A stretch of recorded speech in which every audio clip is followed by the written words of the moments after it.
Bonjour Nelly, Bonjour Karima. est-ce que tu peux te présenter? Alors, je suis Nelly Olympio, je suis mariée, j'ai 4 enfants, je vais avoir 68 ans dans 2 mois et je suis praticienne en hydrothérapie du côlon depuis plus de 20 ans. Est-ce que tu peux nous dire quelles sont les trois étapes essentielles qui t'ont conduit à être la femme que tu es aujourd'hui?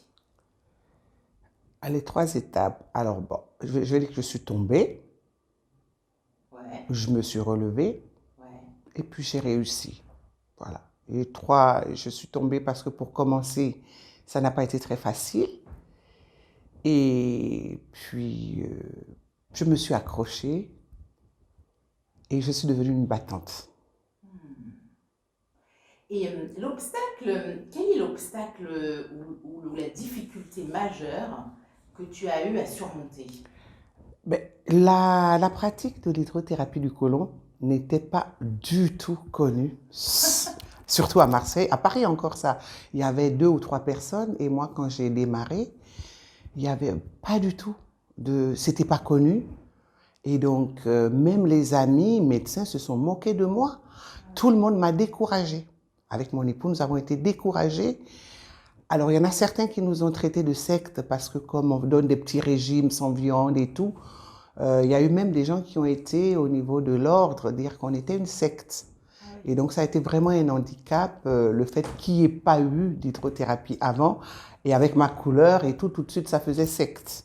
D'accord, Voilà, ça a été un handicap majeur. Et vraiment, des coups venaient un peu de partout. d'accord. Et qu'est-ce qui t'a permis de dépasser cet handicap? Alors, ce qui m'a permis, c'est parce que l'hydrothérapie, c'est la partie, on l'appelle comme ça ici, mais en Afrique, on fait beaucoup de lavements. Quand quelqu'un est malade, on lui dit, ben, écoute, nettoie d'abord ton ventre et on verra. Et c'est une pratique qui est encore courante. Un enfant a de la fièvre, on va lui faire un petit lavement parce qu'il se rend compte que tout ce qui est dans le ventre, c'est souvent ce qui rend malade.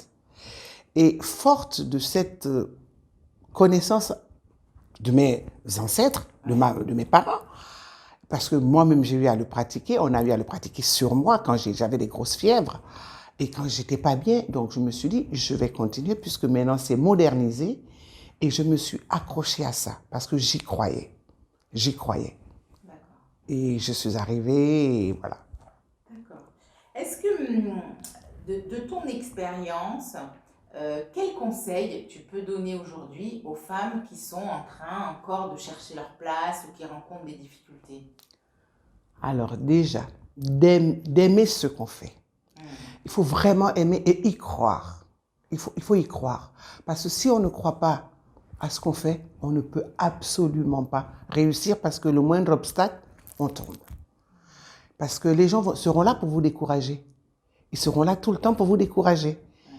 Et si vous... En fait, c'est parce que l'homme a tendance à toujours tenir compte du regard des autres. Oui, Et en fait, on ne s'écoute pas nous. On le fait pour le plaisir des autres. C'est comme si on faisait... Alors je dis non. Il faut avoir la conviction. Parce que ce qu'on veut faire, on veut le faire avec beaucoup d'amour. Et on va le réussir automatiquement. Il faut y croire. C'est la foi dans ce qu'on fait. Il faut y croire. Pour moi, il faut y croire. Il ne faut pas se laisser influencer. Si on le fait avec de l'amour, il n'y a aucun problème. d'accord. Merci beaucoup Nelly. Voilà, Karima. À bientôt. À bientôt.